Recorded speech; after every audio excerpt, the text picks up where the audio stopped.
Okay, so the new people, have you walked a labyrinth before? Lisa, yes. June, Janet? I think years and years and years ago. Okay. So I'll repeat just a little bit, but the labyrinths have been on our planet for thousands of years. In every continent, in every major religion, you will see labyrinths. And so for a long time they were a mystery too. Now we have beautiful crop circles, but people were like, what is this thing? And you'll see them on cave walls drawn, you'll see them everywhere. So they've been around for a very, very long time. And this labyrinth is a replica of the Chartres Cathedral in France. And so this is called the Chartres pattern. And there's a few other, there's a classic and another one that are the major ones that you will see. But you'll also see like this pattern was imprinted on this continent at the same time it's printed on this continent without us having transportation and what have you. So it's a very sacred imprint that they found. So labyrinths are a walking meditation, a path with prayer, a way to get to center. And so if you think about the ways that we do typical meditation, a lot of it is getting to center. So I'm going to tell you the 3 parts in a second. But it is not a maze. You cannot get lost. There's one path to the center and one path out. And so that's what makes it a meditation tool, is you really don't have to think. Can you get lost on it? Yes. I'll tell you a funny story. Most often you say there's no right or wrong way to walk a labyrinth, and I'm going to tell you that. If you want to walk over the barriers and just keep walking in a circle around the outside, you could do that. If you want to go straight to the center, you could do that. If you want to dance and do cartwheels, you could do that. I wouldn't recommend it here because there's sheep droppings, and I was going to tell you to take off your shoes, but don't take off your shoes if you don't want to. There's sheep droppings, and you might knock the stones over. But a funny story is, the labyrinth becomes a metaphor for your life. So what you experience today can give you information about things that you're processing, things that come from that subconscious. And so it can be a really powerful tool for you. Some people will take a question into the labyrinth. Some people will just take an openness and not have a topic of meditation at all, just clearing and what have you. But my husband, who is a type A workaholic, go, the first time he got on the labyrinth, it was so funny. We were in this church, there's all these people around, and I'm giving the presentation saying you can't get lost, there's one path in, one path out, and we start, and we're partway into the thing, and he comes right back out, and he's like, I never got to center. And I'm like, duh. Hello. He has no idea how he got turned around and came right back out, but he never got to center. He's getting better at it, but anyway. So it does become a metaphor. So just listen for that. When you go into the labyrinth, listen for, if you see a symbol, you see an object, you feel something, you're seeing colors, or you really have a message coming to you. So there's 3 primary parts of this meditation, or labyrinth walk. We call that releasing. Okay, so if you notice, there's a center. You will get there if you follow the path. So into the center is about releasing. It's like, oh, I had to line up for the shower. I thought I was gonna pee my pants. I was waiting until, and it's hot, and now the sheep are over there, and I wonder what we're having for breakfast. And just like typical meditation, where we're waiting for that stillness to set in. So releasing is the first. Then receiving. You get to the center, and it's the place for receiving.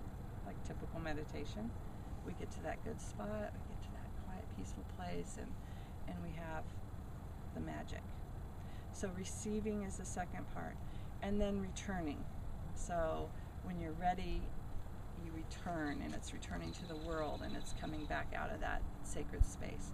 And so I'm going to say it again, there's no right or wrong way to walk the labyrinth. There's no right or wrong pace. But I'm going to go over a little bit of etiquette. Thank you, Bob, for saying that. You will run into people. Okay, this path isn't very big. And everything about this path is symbolic. if you count these rocks around the outside, these rocks, there's going to be 365. Thousands of years ago. The rose petals in the center are symbolic. Everything about it is symbolic. But these paths aren't made very big. And so here's what's going to happen. If you notice, like if I'm in this path, I'm going to be turning around and coming right back here again. Someone else might be coming out. So they might be coming here. Okay? So what we recommend, and this is where you might want to be mindful, if you want to get to center, you just, step to your right like we do it in traffic, or just wait and then step back in and keep walking. Now, if you come upon someone who's really slow and contemplative and you're in a pace that's faster, you could do the same thing. Just simply step around them and then keep going, okay? The other part about etiquette is this is your journey. This is your time in the labyrinth. And so you don't need to make eye contact. You don't need to greet everybody as you go by. If you want to be really quiet and prayerful, you can. But if you're joyful and you're making eye contact and you're smiling at people when you go by them, that's fine too. You just do what feels right to you. Some people are walking and, more contemplative, and other people are joyful and dancing, and there's no right or wrong way to do this. It's yours. It's your experience. Okay? If we were indoors on a canvas labyrinth, I would say take off your shoes. And if you want to, take off your shoes here. But do be mindful, the sheep have been here, and there's droppings here. And that's the other part of the magic of a labyrinth. Labyrinths are usually put in a place where there's an energy vortex, because the space invites the labyrinth in.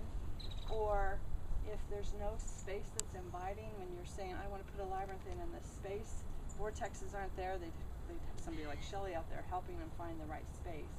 And people who put in labyrinths do a lot of work with the energy. But even if the land does not have the energy, I think most people are probably going to the labyrinth. But Elizabeth! Then the vortex and the energy of us walking creates that sacred space, and it creates an energy vortex. And so amazing things happen, and you will feel it. Like it's cooking up right now. I don't know if you could feel what's happening in the labyrinth, but she's ready for us. I just like, woo! So I'm going to just go to the basics again. If you want to take a question, a prayerful question like, okay, God, what am I to do with this? Take the question. And if you don't, you just want to receive and have the experience, you can.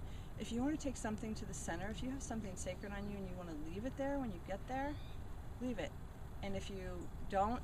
But if you really feel called to pick up something that's in the center, that honor the space, ask if you may, and if you're attracted to it, pick it up. People leave them here for a reason, and that might be something really sacred to someone else, but it's left for the universe and for our spiritual work. So just feel that feeling. And then there's no right or wrong way. However you want to stay in the center.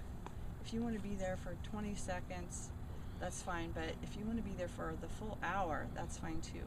You could sit, you can lay down. You have to be mindful. I'll do the trafficking so that there aren't too many people on at one time. But if you want to stay the whole time, if you want to go into every petal and feel it, if you want to just stand right in the center, there's no right or wrong way. Just be mindful of the people around you and be respectful of the people around you. Questions? Yeah.